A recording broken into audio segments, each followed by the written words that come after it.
Vamos com a parte 2. Ainda estamos na primeira camada. Teorias da Antártica. Existem algumas, mas aqui eu vou focar sobre a pirâmide da Antártica. Em 2016, a internet foi a loucura depois que 3 pirâmides foram descobertas na Antártida. Elas medem mais de 1.220 metros, 4.000 pés, de altura, tornando-as cerca de 10 vezes maiores que a altura da famosa Grande Pirâmide de Gizé, no Egito. Tal descoberta foi estranha, considerando que não há registro de que alguma civilização antiga existiu na Antártida. Além disso, tamanha construção maciça teria exigido recursos e mão de obra bem planejada. No entanto, os teóricos da conspiração mergulharam na ideia, alegando que as pirâmides foram construídas por alguma civilização antiga ainda não descoberta que viveu na Antártica há 100 bilhões de anos. Eles dizem que a Antártica estava na linha do Equador na época, então as condições de vida eram mais toleráveis.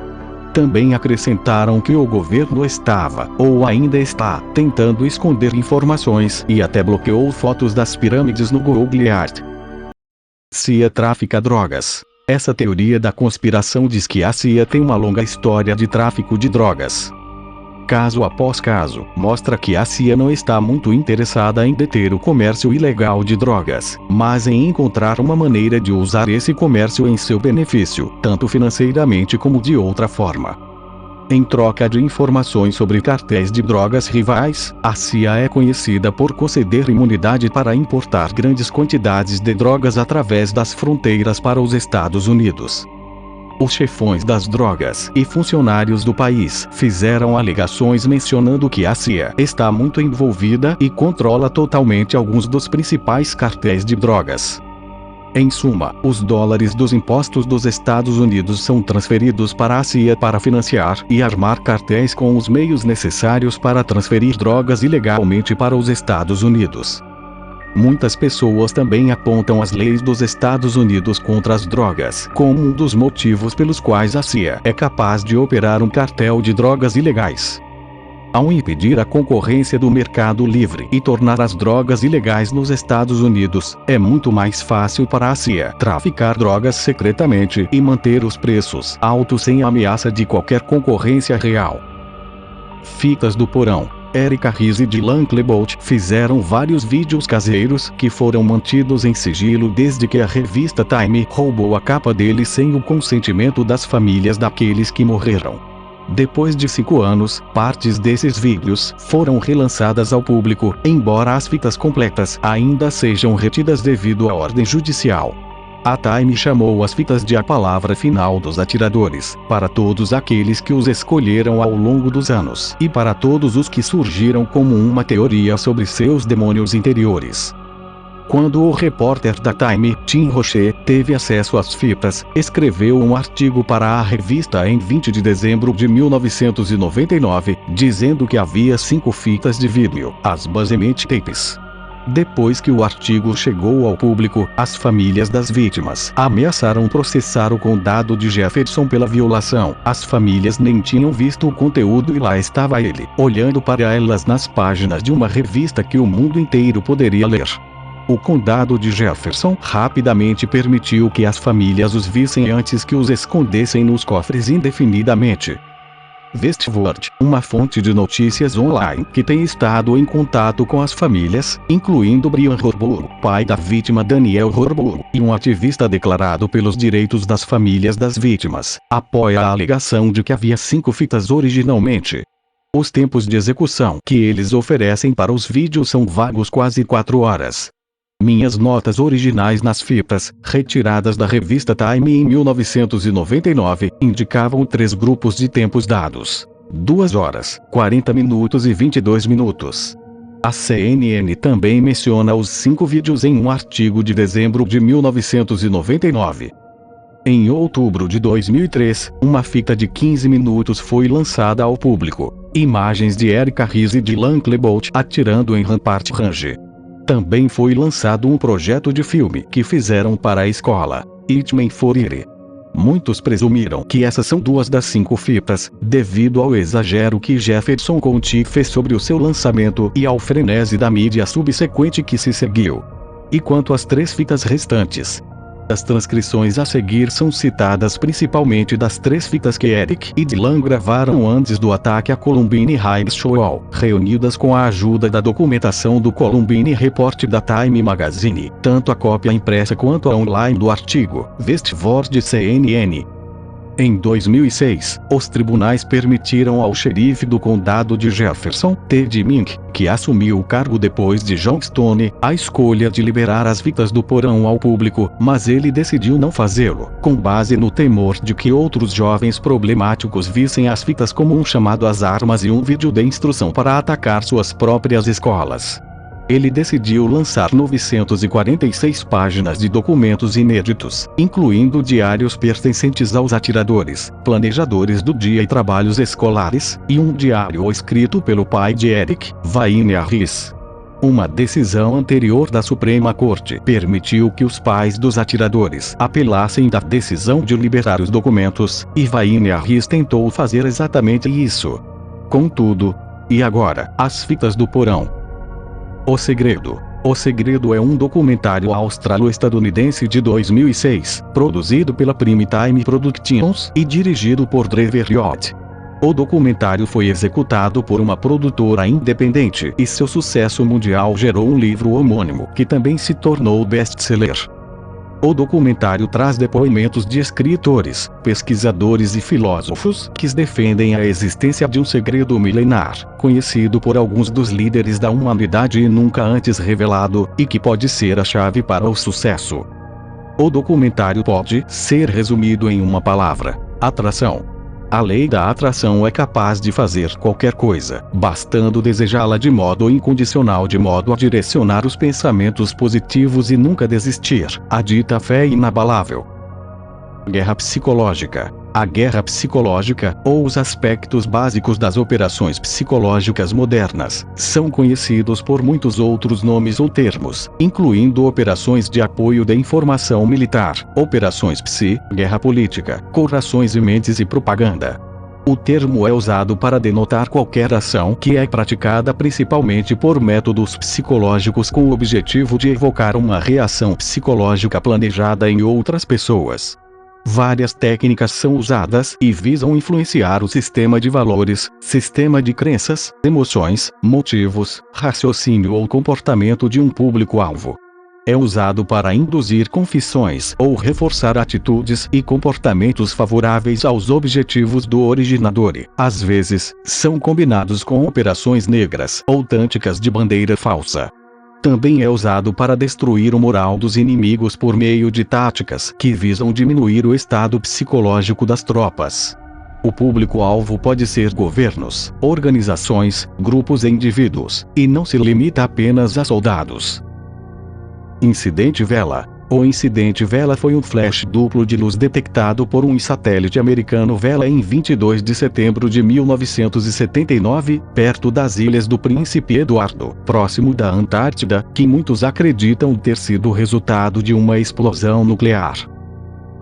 Criptozoologia. A criptozoologia é uma pseudociência e subcultura que visa provar a existência de entidades do registro folclórico, como o pé grande, o monstro de Loch Ness, Yeti, o chupacabra, o diabo de Jersey ou o Mokele Mbembe. Os criptozoologistas referem-se a essas entidades como criptídeos, um termo cunhado pela subcultura. Por não seguir o método científico, a criptozoologia é considerada uma pseudociência pela ciência convencional. Não é um ramo da zoologia nem dos estudos folclóricos. Foi originalmente fundada na década de 1950 pelos zoólogos Bernard Velmas e Van T. Sanderson.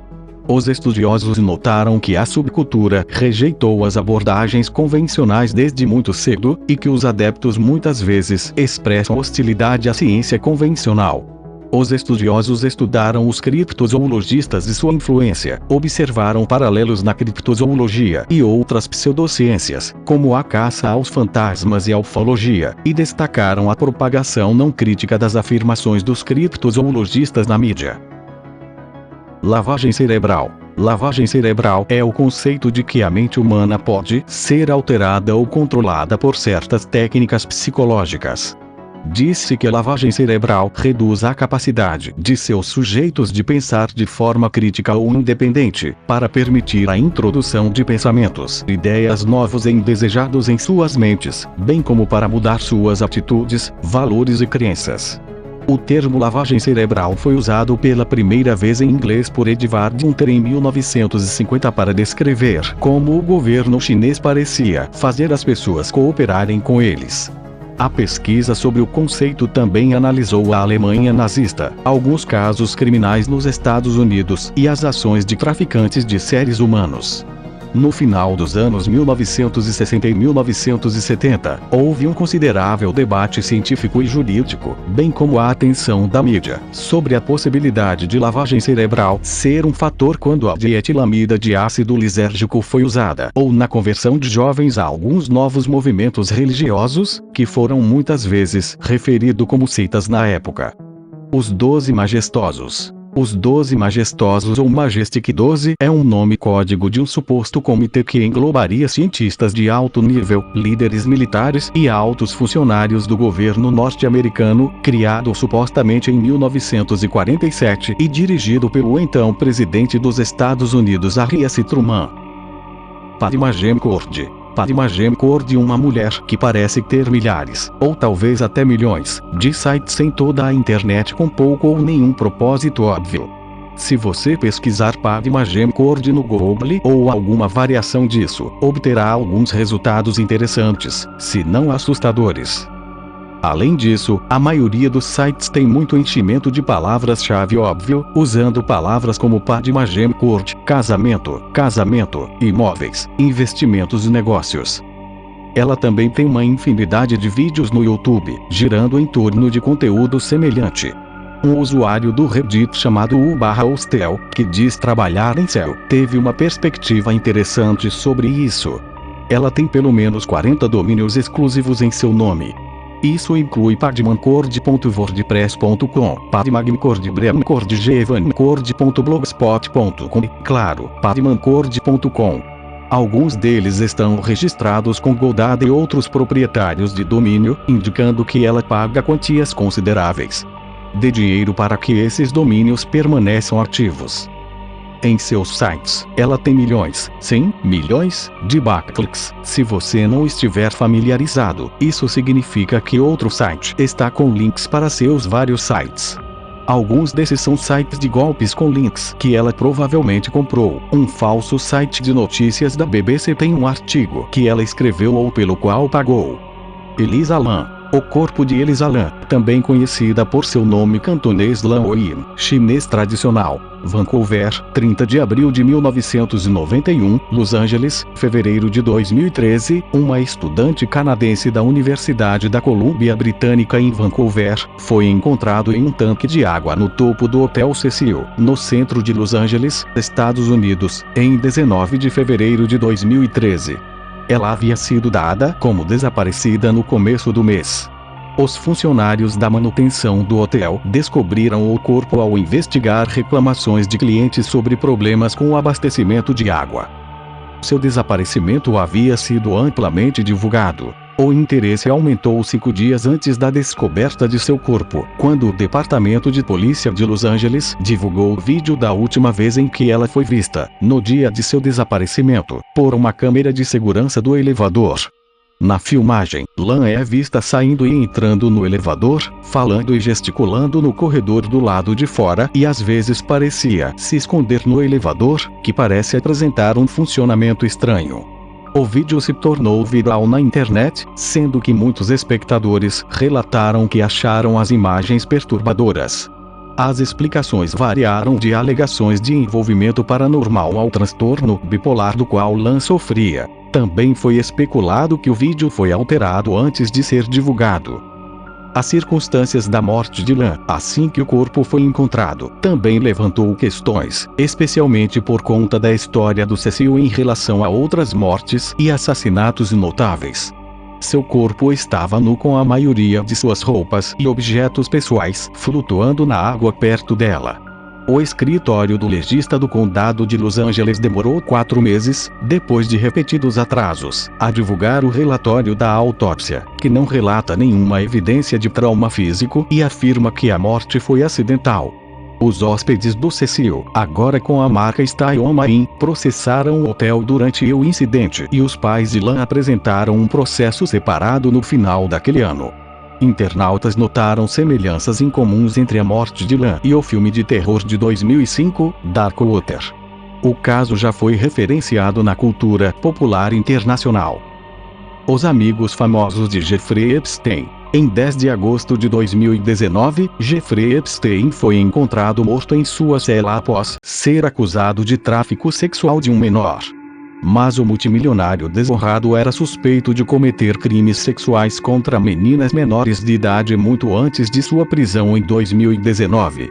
Um documentário da Netflix lançado em maio, chamado Jeffrey Epstein, Filthy Rich, revela detalhes chocantes da suposta quadrilha de tráfico sexual infantil que ele vinha construindo por 20 anos antes de sua prisão. Vítimas que falaram no documentário disseram que ele agrediu meninas de apenas 14 anos. Eles afirmam que ele convidava adolescentes vulneráveis, muitas vezes de origens problemáticas, à sua mansão para fazer massagens, depois das quais ele eventualmente as agredia e pagava. Suas habilidades excepcionais de manipulação e riqueza supostamente lhe permitiram construir uma rede de escravas sexuais, que recrutariam ainda mais garotas para ele. Também é alegado que ele voou seus favoritos ao redor do mundo com ele e os compartilhou com seus amigos famosos. Ninguém mais foi acusado em relação a este escândalo horrível, mas há rumores de que figuras importantes como produtores de Hollywood e membros da realeza britânica podem ter estado envolvidas. Epstein tinha amigos notórios, entre eles os Clintons, tanto Bill quanto Hillary, Woody Allen, Bill Gates, Príncipe André, entre outros. Tara Calico. Tara Leigh Calico, nascida em 28 de fevereiro de 1969, é uma mulher americana que desapareceu perto de sua casa em Berry, Novo México, em 20 de setembro de 1988. Acredita-se que ela tenha sido sequestrada.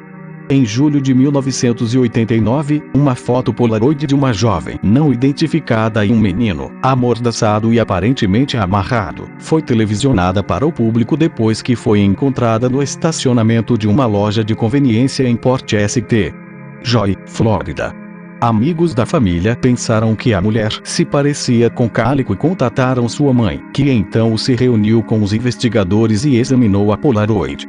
Ela acreditou que era sua filha depois de levar o tempo, o crescimento e a falta de maquiagem em consideração, e notou que uma cicatriz na perna da mulher era idêntica à de Calico.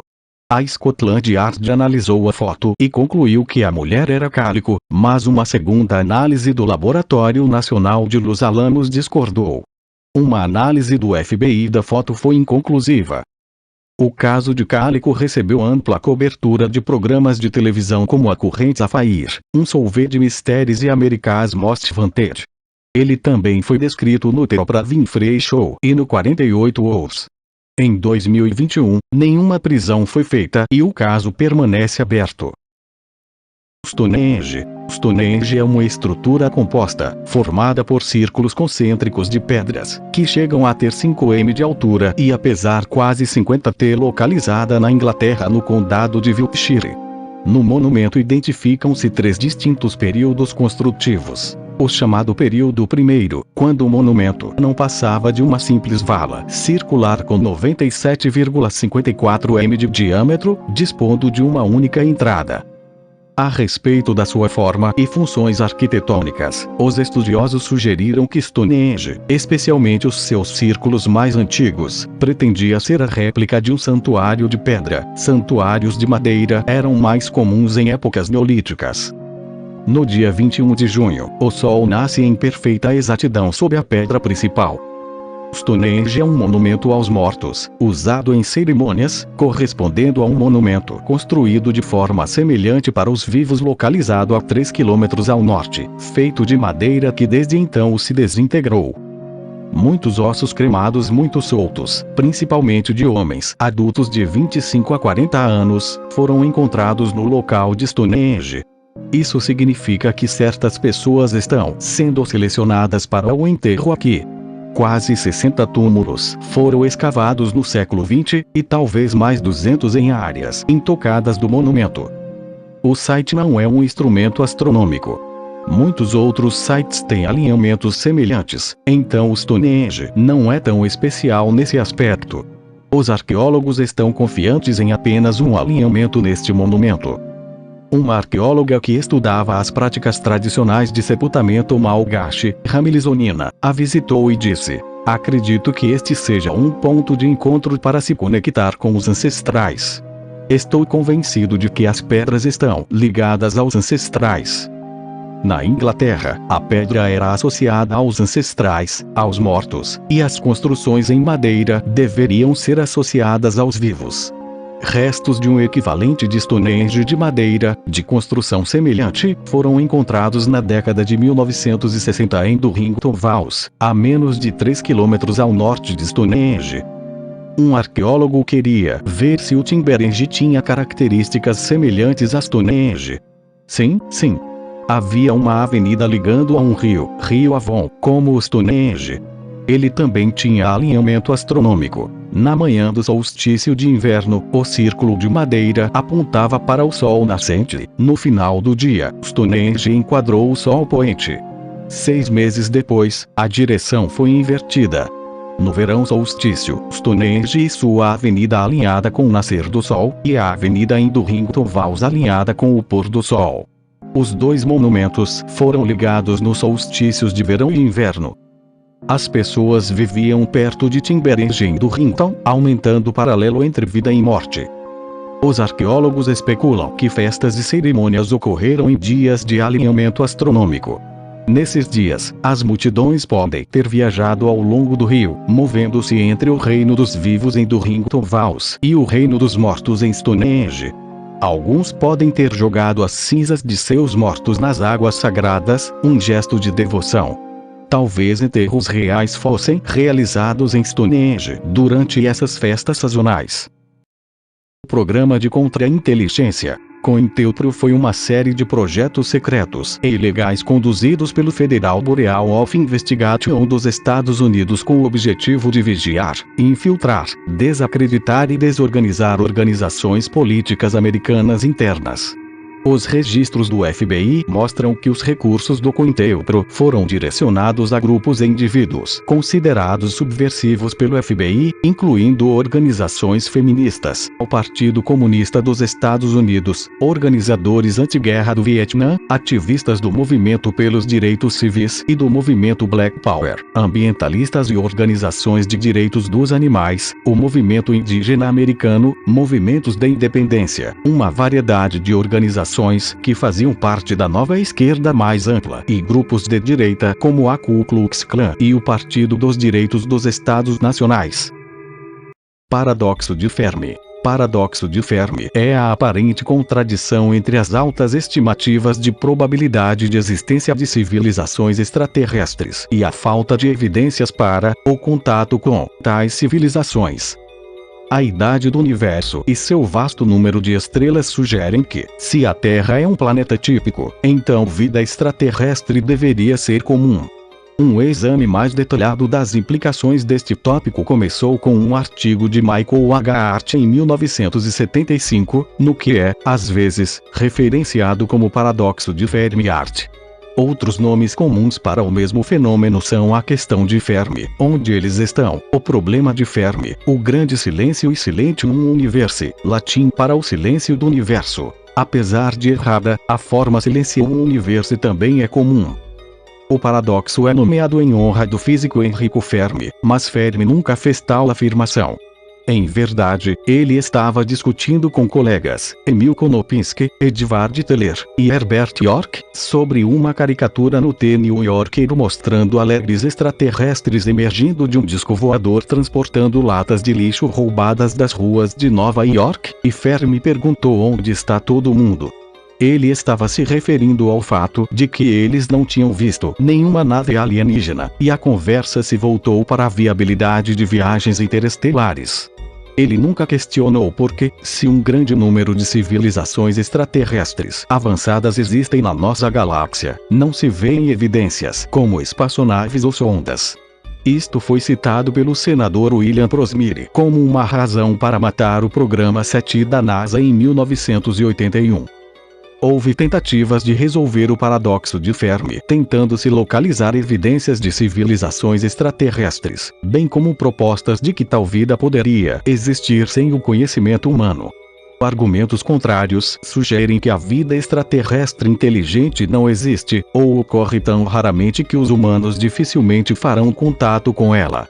A partir de arte, muito esforço foi feito no desenvolvimento de teorias científicas e modelos possíveis sobre a vida extraterrestre, e o paradoxo de Fermi se tornou um ponto de referência teórica em muitos desses trabalhos. Então finalizamos a primeira camada. Só faltou esse que futuramente posso fazer um vídeo sobre.